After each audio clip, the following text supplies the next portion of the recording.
नमस्कार दोस्तों, आप सभी का स्वागत है अपेक्स ऑनलाइन कोचिंग में। आज का जो मेरा टॉपिक है वह है पल्लव वंश। इसमें पल्लव का देखिए अर्थ क्या होता है। पल्लव का मीन्स होता है लता। जो सिंह विष्णु थे इस वंश के संस्थापक, उन्होंने जो है इक्ष्वाकु को हटा दिया था, राजगद्दी से हटा दिया और पल्लव वंश की जो है नींव डाल दी थी। तो सिंह विष्णु को वास्तविक संस्थापक बोला जाता है पल्लव वंश का। ठीक है, तो चलिए और देखते हैं इनके बारे में। जैसे कि मैंने बताया था कि पल्लव वंश के संस्थापक कौन है, सिंह विष्णु।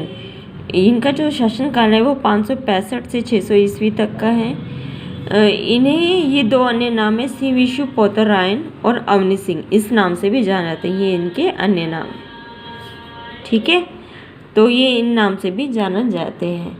और इनकी के समय में जो है वराह मंदिर का निर्माण हुआ था। कहाँ पर हुआ था? मामलपुर में, ठीक है। और सिंह विष्णु के जो है दरबार में भारवी आपको पता है कौन थे लेखक? उन्होंने किरातार्जुनीयम लिखी थी जिन्होंने, ठीक है, किरातार्जुनीयम में, जिसमें वो अर्जुन और जो शिव जी हैं उनके बारे में था, किरात बनकर आए थे, ठीक है, उनकी स्टोरी थी। स्टोरी अगर आपको जाननी है तो आप जो संस्कृत की प्लेलिस्ट में से संस्कृत निकालेंगे तो उसके अंदर इसकी कहानी होगी, कथा होगी, ठीक है, किरातार्जुनीयम की। तो वो तो संस्कृत की बात होगी। चलो वापस इसी टॉपिक पर आते हैं। जो इनके दरबार में थे, सिंह विष्णु के दरबार में भारवी रहते थे, ठीक है, वो भी इनके दरबारी थे।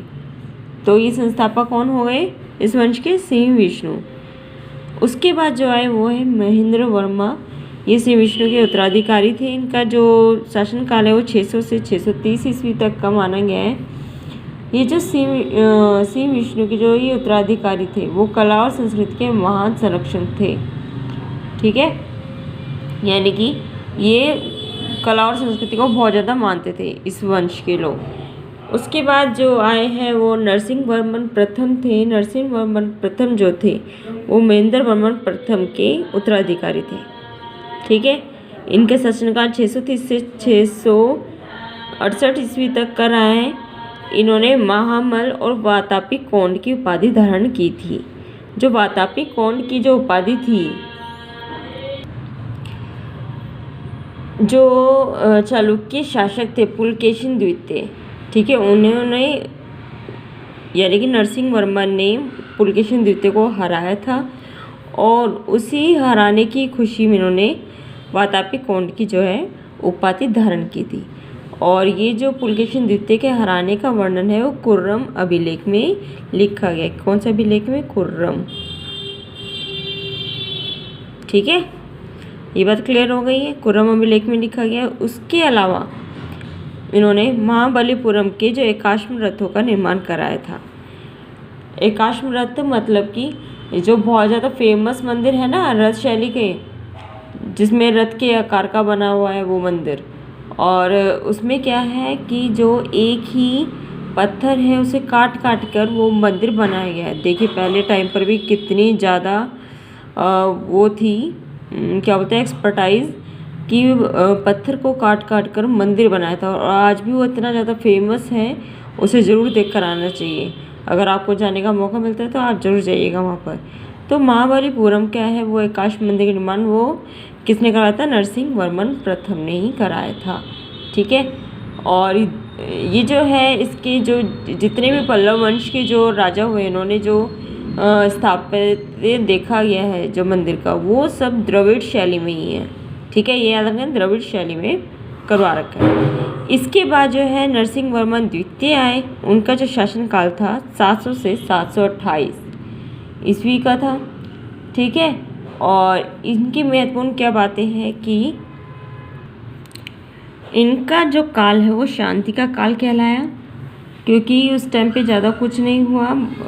ज़्यादा कुछ का मतलब ये नहीं कि भाई यानी कि युद्ध वगैरह कुछ नहीं हुआ, नॉर्मली शांति से रहते थे सभी लोग, शांति के काल कहलाया जाता है। और लेकिन इस काल में जो स्थापत्य जो कला है उसका बहुत ज़्यादा विकास हुआ था, ठीक है। जैसे कि इन्होंने क्या बनवाया था, कांची का मुक्तेश्वर, ये इम्पोर्टेंट है, जितने भी मैंने नाम लिखे हुए यहाँ पर, कांची का मुक्तेश्वर, वैकुंठ का पेरुमल मंदिर और कांची का ही जो कैलाश मंदिर है और महाबलीपुरम का शौर मंदिर, ये निर्माण किसने करवाया था, नरसिंह वर्मन द्वितीय ने ही कराया था इसका निर्माण। ठीक है, इसके अलावा जो आपने दंडी जो लेखक है, दश कुमार चरितम के जो रचनाकार है दंडी, वो उन्होंने ये रचना जो करी थी वो इन्हीं के शासनकाल में करी थी। ये वाला पॉइंट लिख लीजिएगा कि जो दंडी थे उन्होंने दश कुमार चरितम की रचना इसी के शासनकाल में की थी। ठीक है, क्लियर हो गई बात। इसके अलावा उसके बाद इसमें जो है अंतिम महत्वपूर्ण जो शासक हुआ है वो अपराजित हुआ था। ठीक है, अपराजित पल्लव वंश का अंतिम महत्वपूर्ण शासक था। ये यहाँ पर जो है पल्लव वंश कंप्लीट होता है। पल्लवों शासकों ने जो है भारवी, दंडी और मातृदेव को संरक्षण दिया था। और आप सभी को पता है भारवी ने क्या लिखी थी, जैसे मैं पहले बता चुकी हूँ, किरातार्जुनीयम, और दंडी ने दश कुमार चरितम। ये मोस्ट इम्पॉर्टेंट है, इन्हें याद रखना है। ठीक है, और मैंने क्या बताया था कि हुएनसांग ने जो है नरसिंह वर्मन प्रथम के समय में कांची की यात्रा की थी। ठीक है, और कांची में शिक्षा उन्होंने हुएनसांग ने और दिडनांग ने कांची में ही उन्होंने शिक्षा ग्रहण करी थी। ठीक है, ये आप सभी को याद रहेगा। और ये वाला तो मैंने काश्म जो रथ का जो निर्माण है नरसिंह वर्मन प्रथम ने कराया था, ये याद रखना है, ये मोस्ट मोस्ट मोस्ट इम्पॉर्टेंट है। ठीक है, तो यहाँ पे जो हमारा पल्लव वंश कंप्लीट होता है। इसके बाद मैं आपको नया वंश लेके आऊँगी, इसमें कुछ ही वंश बचे हैं, वैसे तो कंप्लीट ही हो गया लगभग आपका ये जो प्राचीन भारत है, कंप्लीट होने का बिल्कुल लास्ट उस पर ही है, तो ये एक तरीके से कंप्लीट ही समझिए। उसके बाद हम जो है मध्यकालीन भारत के बारे में चर्चा करेंगे। फिलहाल देख लीजिए आप सभी इसको।